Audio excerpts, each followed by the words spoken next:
Hi, I'm Jill Maurer, and welcome to my channel. Today we're going to talk about design, and we talk about design every day in some aspect. Today I wanted to tell you about a new Netflix series that I discovered called Abstract: The Art of Design. And the whole series is about designers, and in each episode they take a different designer and talk about that designer's creations and a little bit about their life, about their creative style, and about how they do what they do.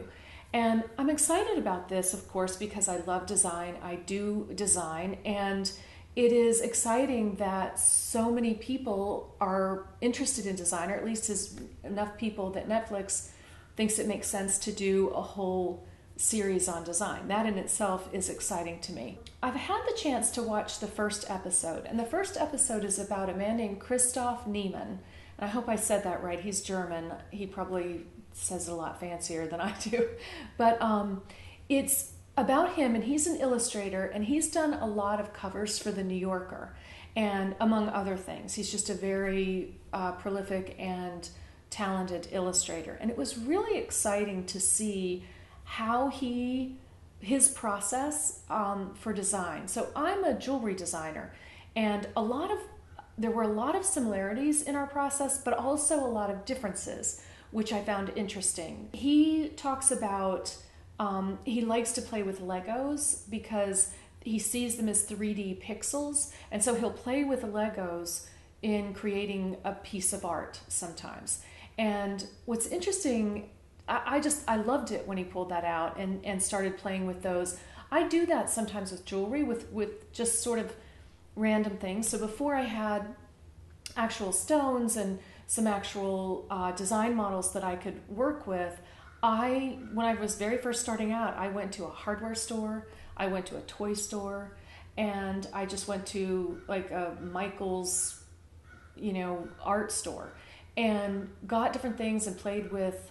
I literally would bend wire and use earwax, put earwax from the drugstore on it, and then be able to, that would be the thing that would hold rhinestones I was setting, just to play with different stone layout and different designs. So I thought, then that goes back to a drawing, which then goes back to art, to jewelry, which seems kind of weird, but it worked for me. And it was interesting to see that he did a similar thing with Legos. So I loved how they showed him at his favorite Starbucks and, his favorite seat, and there's the window in front of him. We all know the counter, right, with the window. And he thought, I could just watch life go by, and this will be inspiration for me to do my illustration. And it didn't work at all. He realized it just didn't work at all. His personal life and his business life, his work life just didn't mesh in the way that he thought that it would. This is a very romantic concept of how illustration would work, and for him it didn't work that way. What worked for him is sitting alone from 9 a.m. to 6 p.m.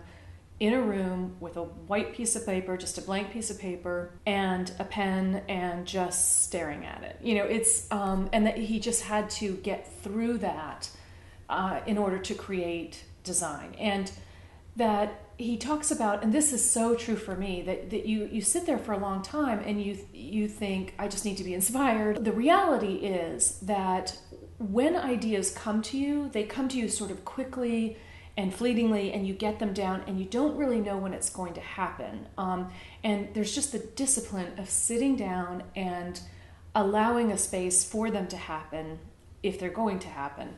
So we're different in a lot of ways as well. I could never sit in a room by myself. It's just not who I am. I will do that for maybe an hour, but I'm more collaborative in what I do. So people are just different, and it was interesting to see what worked for him and kind of compare that to what would and wouldn't work for me. One of the things that I really loved too, just about the film and the filmmaking in general, was that the filmmaker very much designed the film to have the same personality and mood of this designer, of this illustrator, of Christoph.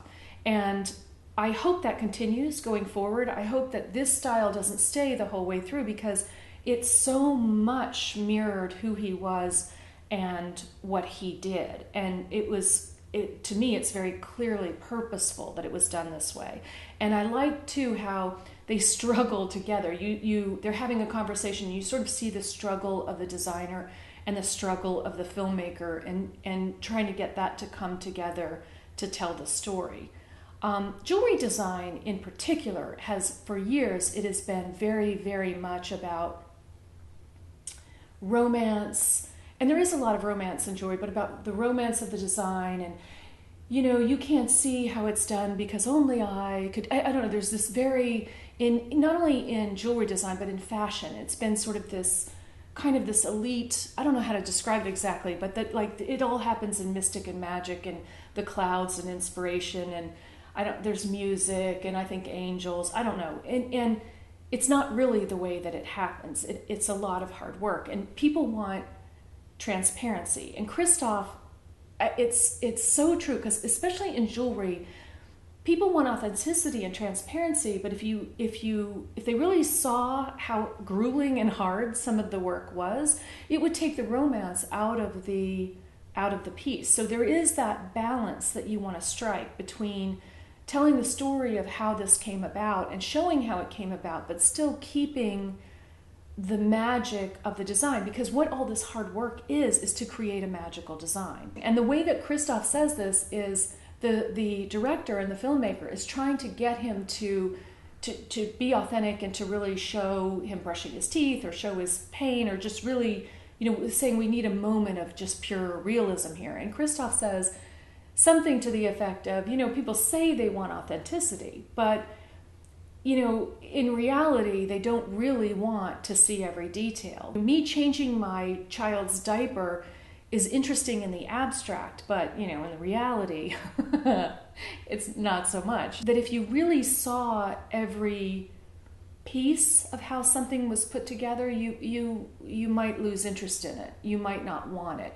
He talks about Charlie Brown and how the adults always go, want, want, want. And he said it wouldn't matter how perfectly, if you created those adults perfectly and showed them and you could hear them talking, the magic would be gone. There's just no way to do it.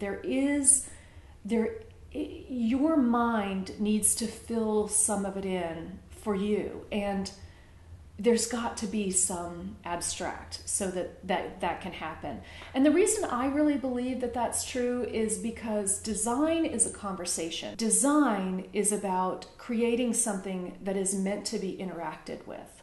And so he's illustrating for the New Yorker. He's expecting interaction. He's thinking about the viewer. When I'm designing jewelry, I think about me wearing it. I think about other people wearing it. It's meant to be interacted with.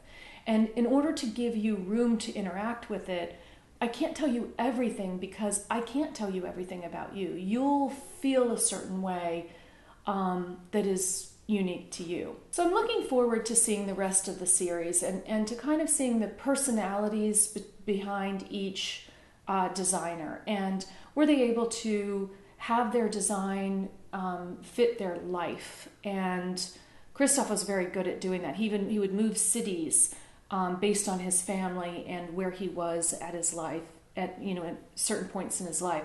And I'm looking forward to seeing how that evolves with all of the designers. So it can be very easy to get intimidated by what they're calling the 10 most iconic designers.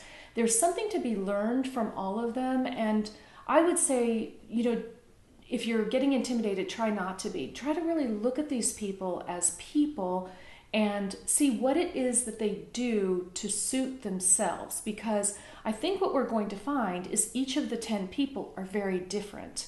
And what brings them together, and the reason that they have been so successful, is they were able to design their lives and their careers around themselves and make it be a natural fit for them. And in viewing that, I think it'll help each of us look at it and say, okay, what is there about me that is unique, and how can I fully express who I am?